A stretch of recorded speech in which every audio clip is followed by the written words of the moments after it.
கிட்டத்தட்ட 55 நிமிடங்கள் தாமதமாக தொடங்க வேண்டிய ஒரு நெருக்கடி. ஆகையினால நான் தலைமை உரை என்கிற பெயரில் அதிகம் பேச விரும்பவில்லை. வேறு நிறைய தோழர்கள் இருக்கிறதுனால எல்லாருக்குமே குறைவான நேரத்தை தான் நம்மால் ஒதுக்க முடிந்திருக்கிறது. அந்த வகையில் சுருக்கமாக சில செய்திகளை சொல்லி நான் என்னுடைய தலைமை உரையை நிறைவு செய்ய ஆசைப்படுகிறேன். தோழர்களே, இது வழக்கமான ஒரு தேர்தல் பிரச்சார கூட்டம் அல்ல, அல்லது புதிதாக உருவாக்கப்பட்டிருக்கிற இந்தியா கூட்டணி என்கிற கூட்டணி கட்சியினுடைய தேர்தல் பிரச்சார கூட்டம் என்று தோழர்கள் கருதக்கூடும். ஆனால் இந்த கூட்டத்தில் இருக்கக்கூடிய மிக முக்கியமான அம்சம் மக்கள் கலை இலக்கிய கழகம், புரட்சிகர மாணவர் இளைஞர் முன்னணி, விவசாயிகள் விடுதலை முன்னணி, புதிய ஜனநாயக தொழிலாளர் முன்னணி ஆகிய அமைப்புகள், மார்க்சிஸ்ட் லெனின் அமைப்புகள் தமிழ்நாட்டிலே கடந்த 40 ஆண்டுகளுக்கு மேலாக தேர்தலை புறக்கணிப்போம் என்கிற பிரச்சாரத்தை தான் நாம் தொடர்ந்து நடத்தி வந்தோம்.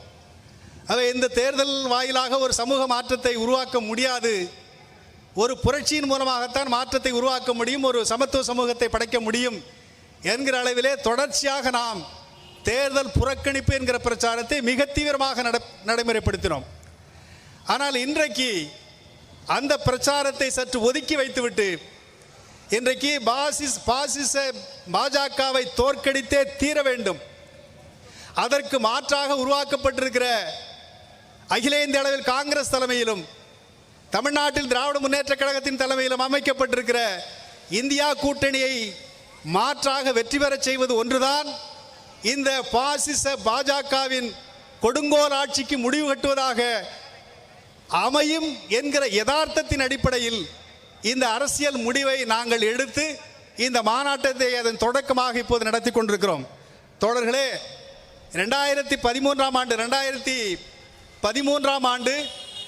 அதாவது 2015 மக்கள் அதிகாரம் தொடங்கப்பட்டது.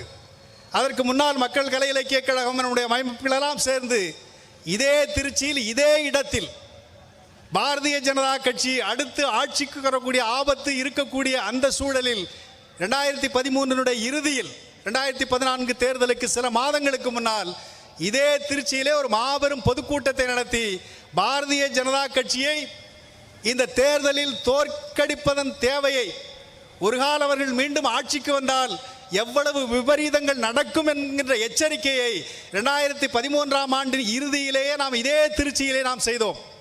கடந்த 30 ஆண்டுகளுக்கு மேலாக 1980களின் பிற்பகுதி தொடங்கி அத்வானி ரத யாத்திரை தொடங்கிய காலத்திலிருந்து பாரதிய ஜனதா கட்சி RSS கும்பல் இந்த தேசத்தில் அரசியல் அதிகாரத்தை கைப்பற்றுமே ஆனால் அது எவ்வளவு பெரிய பேரபாயத்தை, எவ்வளவு பெரிய பேரழிவை உருவாக்கும் என்பதை தமிழ்நாடு முழுவதும் மக்கள் கலை இலக்கிய கழகம் பிரச்சாரம் செய்தது.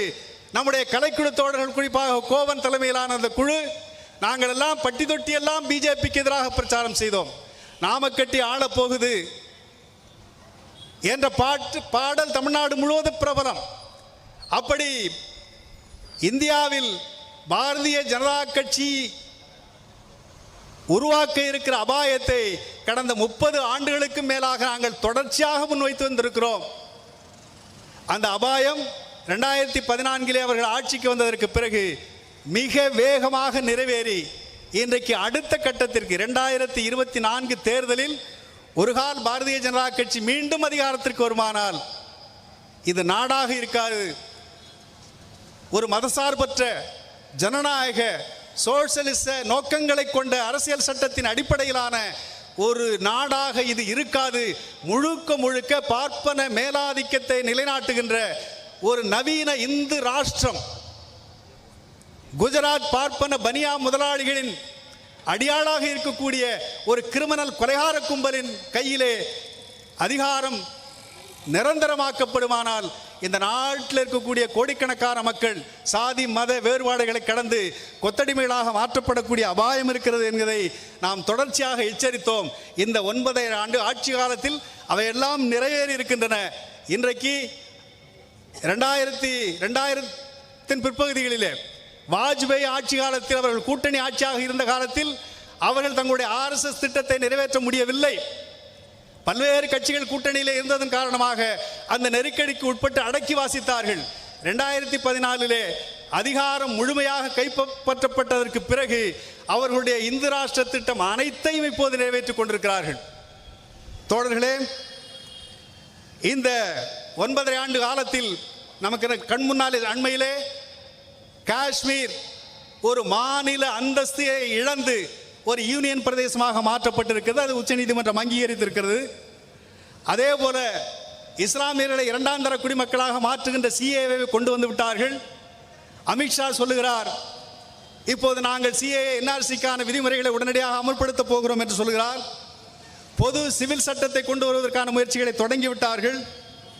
இப்போது ஒரே தேசம், ஒரே நாடு, ஒரே வரி, ஒரே கலாச்சாரம், ஒரே கல்விக் கொள்கை என்று எல்லாம் ஒற்றையாக மாறி இப்போது அவர்கள் ஒரே நாடு ஒரே தேர்தல் என்பதை இப்போது அறிவித்திருக்கிறார்கள். நண்பர்களே, 2 நாட்களுக்கு முன்னால் ஒன்றிய அரசாங்கம் அறிவித்திருக்கிறது, ஒரே நாடு ஒரே தேர்தல் என்பதை நாங்கள் நடைமுறைப்படுத்துவதற்கு முன்னாள் குடியரசுத் தலைவர் ராம்நாத் கோவிந்த் தலைமையிலே கமிட்டி போட்டிருக்கிறார்கள். இந்த ஒரே நாடு ஒரே தேர்தல் என்பதற்கு ஒரு பொருள் என்னவென்று சொன்னால், ஒரே நாடு ஒரே தேர்தல் என்று சொன்னால் ஒரே தேர்தல் என்பதற்கு ஒன்லி ஒன் எலெக்ஷன் என்று பொருள். அவர்கள் இப்போது சொல்லுகிறார், one nation one election, only one election, thereafter no election. அதுதான் அவர்கள் கொண்டு வந்திருக்கிற திட்டம். இந்த ஒரே நாடு ஒரே தேர்தலில் என்பது நீங்கள் நினைப்பதைப் போல நாடாளுமன்றத்திற்கும் சட்டமன்றத்திற்கும் ஒரே நேரத்தில் தேர்தல் அல்ல. அவர்கள் இப்போது குறிவைத்திருப்பது இந்த நாடு முழுவதும் நாடாளுமன்றம் தொடங்கி நகராட்சி ஊராட்சி தேர்தல் வரையில் ஒரே நேரத்தில் தேர்தல் நடத்துவது என்ற முடிவிலே தான் அவர்கள் இப்போது பயணத்தை தொடங்கி இருக்கிறார்கள். நண்பர்களே, இது எவ்வளவு பெரிய ஆபத்து! இந்த நாட்டில் இருக்கக்கூடிய கூட்டாட்சி முறைக்கு வேட்டு வைப்பது தான் இன்றைக்கு இந்த ஒரே நாடு ஒரே தேர்தல். ஒட்டுமொத்த அதிகாரத்தையும் இன்றைக்கு எல்லா மாநிலங்களுக்கும், ஒரு மாநிலத்தினுடைய இறையாண்மை என்று சொன்னால் நிதி இறையாண்மை தான் அடிப்படையான இறையாண்மை. அவை இந்த நிதி இறையாண்மை முதலிலே எடுத்தார்கள், ஜிஎஸ்டியை போட்டு எல்லா காசையும் வசூல் பண்ணிட்டு பிச்சை எடுக்கிற மாதிரி நம்மளை விட்டுட்டான் போ. ஆகவே எல்லா வகையிலும் மாநில உரிமைகள் பறிக்கப்பட்டிருக்கின்றன. ஒற்றை அதிகாரத்தை அவர்கள் மிக வேகமாக சுவீகரித்துக் கொண்டிருக்கிறார்கள். அதை நோக்கி வேகமாக காரியங்கள் நடைபெற்றுக் கொண்டிருக்கின்றன. அதனுடைய இறுதி கட்டம் தான் ஒரே தேசம் ஒரே தேர்தல் என்பதெல்லாம். ஆகவே ரொம்ப ஒரு ஆபத்தான காலகட்டத்தில் இருக்கிறோம்.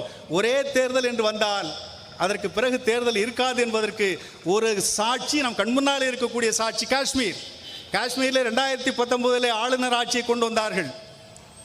அரசியல் சட்டத்தின்படி ஒரு கவர்னர் ஆட்சி அதிகபட்சமாக 1 ஆண்டிற்கு தான் வைத்திருக்க முடியும். 5 ஆண்டுகளுக்கு மேலாகிவிட்டது. உச்ச நீதிமன்றத்தில் அரசாங்கம் வாக்குறுதி கொடுக்கவில்லை, அரசின் வழக்குரைஞர் வாக்குறுதி கொடுக்கிறார், அடுத்த ஆண்டு நாங்கள் தேர்தல் நடத்துவோம் என்று. ஆகவே தேர்தல் நடக்கும் என்பதற்கு எந்த உத்தரவாதமும் இல்லை. அவர்கள் தேர்தலை விரும்புவதில்லை. ஆர்எஸ்எஸும் பிஜேபியும் ஜனநாயகத்தின் அடிப்படையாக இருக்கக்கூடிய தேர்தல் என்பதே அவர்களுக்கு எதிரானது. அதனால தான் மோடி அடிக்கடி சொல்றாரு, வசுதைவ குடும்பகம்னா அப்பன்னு சொல்றதை கேட்கணும், ஆர்எஸ்எஸ் மோடி சொல்றதை கேட்கணும். அதுக்கு மேலே தேர்தல் ஜனநாயகம் அது இதெல்லாம் நீங்கள் பேசக்கூடாது தான் அவர்களுடைய. ஆகவே இன்றைக்கு இந்த நாடு முழுவதையும் கபளீகரம் செய்து இந்த நாட்டில் கோடிக்கணக்கான மக்களை வறுமையிலே தள்ளி எல்லா விதமான பொருளாதார சுமைகளையும் இந்த மக்கள் மீது சுமத்திவிட்டு தேசத்தினுடைய வளர்ச்சி பற்றி திரும்ப திரும்ப பேசிக் கொண்டிருக்கிறார்கள். 2014 பேசினார், சப்கா சாத் சப்கா விகாஸ், எல்லோரும் ஒன்றாக சேருவோம், ஒன்றாக முன்னேறுவோம். இதுக்கு 2019 தேர்தல் இன்னும் 2 சேர்த்துக்கிட்டார், சப்கா சாத் சப்கா விகாஸ், சப்கா விஸ்வாஸ், சப்கா பிரயாஸ். நாம் எல்லோரும் நாட்டுக்கு விசுவாசமாக இருப்போம், எல்லோரும் சேர்ந்து உழைப்போம், எல்லோரும் உழைக்க வேண்டும், பலனை எதிர்பார்க்கக்கூடாது. அதுதான் அவர்களுடைய பகவத்கீதையை நவீன முறையில் அவர்கள் அமுல்படுத்த தொடங்கி இருக்கிறார்கள். நண்பர்களே, இன்றைக்கு இந்தியாவில் இருக்கக்கூடிய 75% மக்கள் சத்துணவு பற்றாக்குறையினாலே திண்டாடுவதாக, பாதிக்கப்பட்டிருப்பதாக பல்வேறு புள்ளி விவரங்கள், உலக சுகாதார நிறுவன புள்ளி விவரங்கள் சொல்லுகின்றன. வேலையில்லா திண்டாட்டம் இந்தியாவின் 75 ஆண்டுகால வரலாற்றில் இல்லாத அளவுக்கு வேலையில்லா திண்டாட்டம் அதிகரித்திருக்கிறது. மக்களுடைய ஹவுஸ் ஹோல்ட் டெட் என்று சொல்வார்கள், மக்களுடைய கடன் முன் எப்போதும் இல்லாத அளவுக்கு அதிகரித்திருக்கிறது. மக்கள் ஒரு நிரந்தரமற்ற வாழ்க்கை, ஒரு நிச்சயமற்ற வாழ்க்கை, நிச்சயமற்ற வருமானம் என்று திண்டாடி கொண்டிருக்கிறார்கள். அதன் விளைவுதான் இந்தியாவிலே அன்றாடம் கூலி வேலை செய்து பிழைக்கின்றக்கூடிய கோடிக்கணக்கான மக்களில் தினந்தோறும் நூற்றுக்கணக்கான மக்கள் தற்கொலை செய்து கொண்டுள்ளார்கள் என்று ஒன்றிய அரசாங்கத்தினுடைய புள்ளிவரங்களே சொல்கின்றன. ஆகவே இந்திய மக்களுடைய வாழ்க்கை தரம் படுபாதாளத்திற்கு போய் இந்தியாவிலே தீவிர வறுமை மிகுந்த நாடுகளில் ஒன்றாக இந்தியா மாற்றப்பட்டிருக்கிறது. இதுதான் இந்த 9 ஆண்டு காலத்தில் மோடியினுடைய சாதனை. அதே நேரத்தில் இந்த நாட்டில் இருக்கக்கூடிய கோடிக்கணக்கான இஸ்லாமிய மக்களுடைய வாழ்க்கை அச்சுறுத்தலுக்குள்ளான வாழ்க்கையாக, தினந்தோறும் அஞ்சி அஞ்சி வாழ்கின்ற வாழ்க்கையாக வட மாநிலங்களிலே மாற்றப்பட்டிருக்கின்றன. பற்றி எரிகிறது மணிப்பூர். எங்கே எவ்வளவு பேர் செத்தாலும் எவ்வளவு நாசம் நடந்தாலும் அதை பற்றியெல்லாம் கண்டுகொள்ளாமல் கிரிக்கெட்டை பார்ப்பதற்கு தயாராக இருக்கக்கூடிய மோடி 41 பேர் சுரங்க பாதையில் தள்ளாடிக்கிட்டு இருக்கும் பொழுது அவர் கிரிக்கெட்டை பார்த்தார். ஆகவே நாமெல்லாம் கேள்விப்பட்டிருக்கிறோம், ரோமம் பற்றி எறியும் பொழுது நீரோமன் பிடியில் வாசித்தார் என்று. அவன் பிடியில் வாசித்தானா என்ன நமக்கு தெரியாது. ஆனால் அப்படிப்பட்ட மன்னர்கள் இருக்கிறார்கள் என்பதற்கு மோடி இன்றைக்கு ஒரு உதாரணம். ஆகவே ஒரு மிகப்பெரிய பாசிச காட்டாட்சியை, கொடுங்கோல் ஆட்சியை நாம் கண்ணுமாலே கண்டு கொண்டிருக்கிறோம். இந்த கொடுங்கோல் ஆட்சி நடந்து கொண்டிருக்கிறது என்கிற உணர்வு இல்லாமல், இந்த கொடுங்கோன்மைக்கு முடிவு கட்ட வேண்டும் என்கிற வேட்கை இல்லாமல் நாம் மறத்து போயிருப்போமே. ஆனால் எதிர்காலம் ஒன்று இருக்கவே இருக்காது என்பதுதான் இன்றைக்கு இருக்கக்கூடிய யதார்த்த நன்மை. இந்த யதார்த்தத்தை, இந்த கண்முன்னால் இருக்கக்கூடிய யதார்த்தத்தை உணர்ந்துதான் மக்கள் அதிகாரம் இந்த தேர்தலை பயன்படுத்துவது, இந்த தேர்தலிலே இந்தியா கூட்டணி ஆதரிப்பது, பிஜேபியை தோற்கடிப்பது. பிஜேபிக்கு அரசியல் அதிகாரம் என்ற ஒரு சாவி அவர்கள் கையிலே கொடுக்க கூடாது. அதுதான் அவர்கள் தங்களுடைய திட்டங்களை நிறைவேற்றிக் கொள்வதற்கான அடித்தளமாக இருக்கிறது என்கிற சாதாரண எளிய உண்மை. இந்த உண்மையின் அடிப்படையிலே தான் இந்த முடிவை நாம் மேற்கொண்டிருக்கிறோம். அந்த முடிவை தொடர்ந்து நாம் இந்த 2024 தேர்தல் முடிகின்ற வரையில் தமிழ்நாடு மட்டுமல்லாது இந்தியாவில் எந்த இடங்களிலெல்லாம் எங்களுக்கு வாய்ப்பு கிடைக்குமோ அங்கெல்லாம் மோடிக்கு எதிரான, RSSக்கு எதிரான பிரச்சாரத்தை நாங்கள் தொடர்ந்து செய்வோம் என்பதை சொல்லி என்னுடைய தலைமை உரையை நிறைவு செய்கிறேன். நன்றி, வணக்கம்.